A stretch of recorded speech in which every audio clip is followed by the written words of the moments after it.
अस्सलामुअलैकुम। Welcome to my YouTube channel learning is जी। आज मैं आपके साथ असाइनमेंट शेयर करने वाला हूँ CS420 जो कि web development for portable device subject है, जिसकी असाइनमेंट नंबर 1 फॉल 2024 की मैं शेयर करने वाला हूँ। अच्छा, जिसकी ड्यू डेट आप देख रहे हैं कि 7 नवंबर इसकी ड्यू डेट है। ये आज ही 31 को ओपन हुई है। इसके 20 मार्क्स हैं। तो मैं इसका आपके साथ फॉर्मली सोल्यूशन कोड सारा कुछ शेयर करूँगा। जो तो स्टूडेंट इसको देख के बना सकते हैं वो उनसे मैं यही है कि आप देख के इजीली बना लें उसको। और जिन स्टूडेंट को इसमें देख के मुश्किल हो रही है वो मेरे से व्हाट्सएप नंबर में ये मेंशन कर रहा हूँ। जिनके पास टाइम नहीं होता बनाने का असाइनमेंट, तो वो मुझसे ये व्हाट्सएप नंबर पे मुझसे रब्ता करके इसका पेड सोल्यूशन हासिल कर सकते हैं।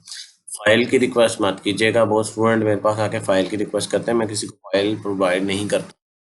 या तो पेड सोल्यूशन होता है या फिर आप मेरे चैनल से देख के अपनी असाइनमेंट बनाएं। अच्छा, आज देख लेते हैं इसके अंदर पहले 3 वीक जो आपके अभी तक आपने पढ़ लिए हैं, जिनके लेक्चर ले लिए हैं, वो कवर किए गए हैं। ठीक है। ऑब्जेक्टिव इस असाइनमेंट का ये है कि CSS फ्लैक्स का एक लेआउट होता है, फ्लैक्स बॉक्स लेआउट। वो हमने यूज़ करना है media query for media queries जो हम यूज़ करेंगे। मैं आपको बताता हूँ। Particularly focus in responsiveness. आपकी जो वेब पेज का लेआउट होता है ना, उसको मोबाइल, क्योंकि हम पोर्टेबल मोबाइल डिवाइसेस का बात कर रहे हैं। पोर्टेबल डिवाइसेस जो होती हैं वो मोबाइल डिवाइसेस या टैब आपका जो, उसके लिए CSS का फ्लैक्स बॉक्स जो है वो ये लेआउट यूज़ होता है।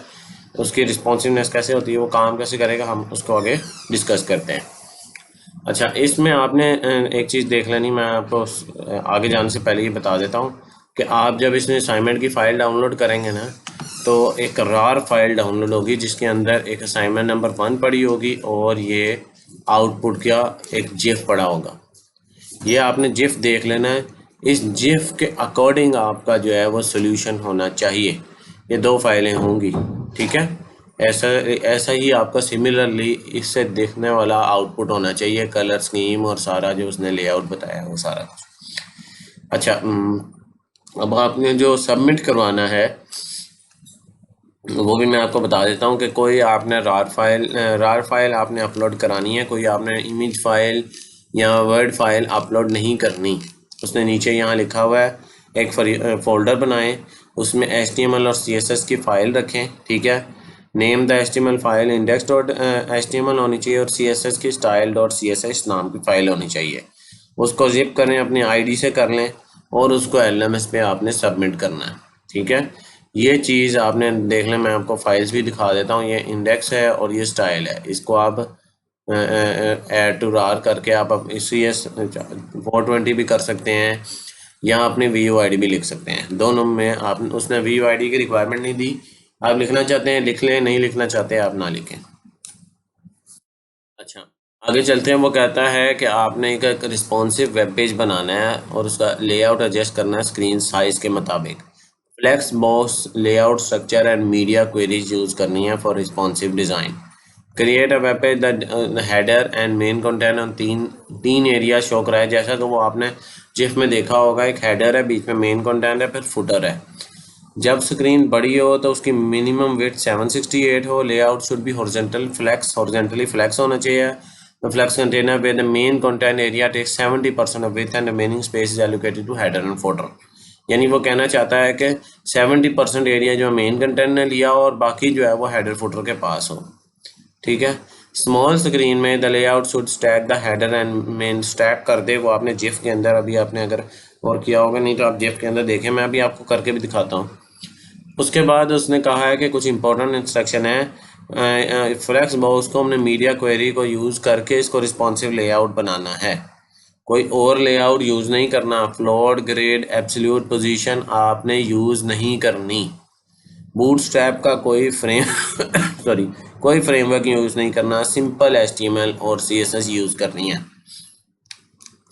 और नीचे उसने आपको बताया कि आउटपुट फाइल जो है वह जिफ की आपको दी गई है। आप उसमें से उसको देख सकते हैं। अच्छा, आए मैं सबसे पहले आपको HTML का कोड दिखा देता हूँ।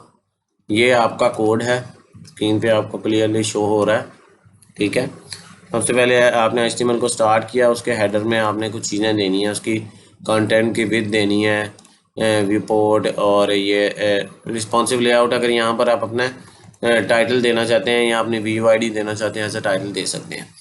उसके बाद ये हमने जो ये कराई है ये लिंक रेल स्टाइल शीट एचरेफ, ये बेसिकली एक किसी CSS फाइल को उसके अंदर इंक्लूड कराने के लिए होता है, क्योंकि हम एक्सटर्नल CSS यूज़ कर रहे हैं, इंटरनल नहीं यूज़ कर रहे या एम्बेडेड नहीं यूज़ कर रहे हैं, इनलाइन CSS यूज़ नहीं कर रहे। उसने एक्सटर्नल का कहा गया है कि अलहदा फ़ाइल, तो इसलिए हमने अलहदा फ़ाइल में, अदरवाइज़ हम नॉर्मली आपने देखा होगा कि स्टाइल के टैग के अंदर ही हम CSS लिख सकते हैं। लिखिए, आप उसे भी अपने पास चेक कर सकते हैं, लेकिन आपको असाइनमेंट में जो रिक्वायर्ड है, बॉडी में आपको एक हेडर है, ठीक है, रिस्पॉन्सिव हेडर, उसके अंदर फिर आपका मेन कंटेंट है, उसके अंदर जो कंटेंट लिखा हुआ है, ठीक है। उसके बाद फुटर है, द फुटर एरिया कंटेनर, ठीक है, ठीक है। उसके बाद फुटर है और फुटर के अंदर जो कंटेंट है वो हमने लिखा है। HTML यहाँ पर मुकम्मल हो जाती है, ये बस इतनी ही HTML है। इसके साथ स्टाइल्स वाली फ़ाइल देख लें, उसमें सबसे पहले हमने बेसिक जो है वो स्टाइलिंग की है। फ़ॉन्ट की स्टाइलिंग अगर आप करना चाहते हैं, फ़ॉन्ट यहाँ पर कोई और ऐड करना चाहते हैं तो वो भी आप ऐड कर सकते हैं। हाइट उसकी 100% रखी है। कलर आपको मैंने ये कलर पिकर से पिक करके उसके यूज़ किया है। उसके बैकग्राउंड का कलर उसका फ़ॉन्ट का ब्लैक है। फ़ॉन्ट को अगर बोल्ड करना चाहते हैं कर लें। टेक्स्ट को लाइन हमने उसको सेंटर में करना है तो वो सेंटर में किया, ठीक है। फिर मेन कंटेंट का जो है वो उसका कलर थोड़ा सा फ़र्क है। अगर आप यहाँ लाइट ग्रे लिखना चाहते हैं या वो कलर पिकर से वो पिक करना चाहते हैं तो वो कर लें, मैंने कलर पिकर से ही पिक किया हुआ है, ठीक है।